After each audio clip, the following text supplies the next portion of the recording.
Alright, it is bottling day, and once again on bottling day we're going to be creating an iodophore solution which we're going to be pouring in our bottling bucket, and we're going to be using that to sanitize our equipment. So all the hoses and fillers, what we're going to use is going to be going into that solution. By now you should have all of your bottles cleaned and sanitized, and even though they're sanitized, I usually like to soak them in the iodophore solution right before I bottle it.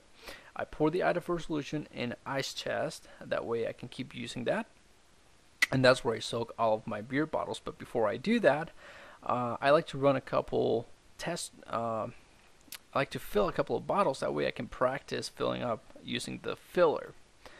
And once I'm done with that, next step is to prepare the priming solution. And this is basically sugar, it's dextrose, which we're going to be pouring into a measuring cup. You can use a 1 cup measuring cup, although I like to use a bigger cup, that way I don't have to worry about spilling any of it. But basically what you do is you pour that sugar into your measuring cup, and then you put enough water to cover it and maybe add just a little bit over it. So you add that, and then you put that into your microwave. Now you want to give it about a minute, and that should get that solution ready. By the time that it's out, it should look somewhat clear. Now if it doesn't look clear, you can just leave it sitting for a couple of minutes, and eventually it will turn clear. But you do want to wait until it's clear, and then you want to pour that into your bottling bucket once you dump that iodophore solution out of the bottling bucket. So once again, you wait until that solution is clear, and you can just pour it all the way at the bottom, and I'm going to show you how to mix it with your beer in a little bit. And what the priming sugar is going to do is it's going to carbonate your beer when you bottle it. So that's really the purpose of having the priming sugar in there. So now we go out and get our beer and get our fermenting bucket out. As you can see, the activity in the airlock should be pretty much done, and it's time to get the lid off. Now the seal should be pretty tight, and you may be a little bit freaked out when you see this the first time. Basically what you're going to be looking at is flat beer, but it should actually have a pretty good smell by now. So that is what your beer will look like, and it's time to pass that beer onto your bottling bucket. I use a siphon, and all you have to do with the siphon is just basically push it in their tube, and boom, you've got beer flowing. Now the important thing to keep in mind here is that you don't want to give the beer oxygen. So usually what I do is I put the hose towards one of the walls, and this does two things. One, it creates a swirling motion so that the beer mixes in with the priming sugar all throughout.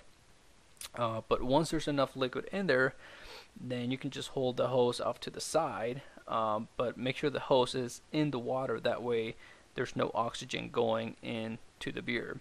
But again, you want to keep that swirling motion throughout. Now once you get towards the bottom, you're going to notice there's a little bit of beer that's going to be left. There's going to be kind of like a film towards the bottom. It's just junk. Don't try and get that out. There's no need to tilt the bucket. Just leave whatever's at the bottom in there. There's junk that you don't want to bottle.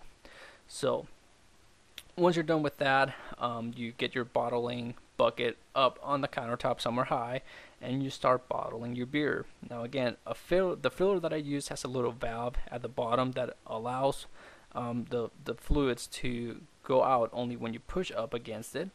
The nice thing about a filler is when you push your bottle up against it, it fills all the way to the top, and when you bring it down, it leaves enough space for you to cap your bottle. So you're going to be doing this for the 50 to 54 bottles that you got out of your 5-gallon batch. And once you're done with that, you're going to be working at putting the caps on your bottles. Now putting the caps on your bottles is not that hard. There's different equipment that you can use. I use just a cheap little capper. This runs about $15, so it's not that big. But with this one, it's usually better if you have someone helping you hold the bottle. That way you can put enough pressure without worrying, worrying about the bottle sliding from underneath you and just breaking or anything like that. So that is one of the downsides, but this is really easy to use. You just put the cap at the bottom of the capper. There's a magnet, and you push down, and that's it. That is it. Once you're done capping, you store it for another 7 days until you're ready to drink. And my friends, this will be one of the best days that you will have. The best beer that you guys will ever have is the one that you brew yourselves. And that is all there is to brewing beer at home. So with that, I hope you enjoyed these videos, and I look forward to hearing from you. That's my dog Jack in the back.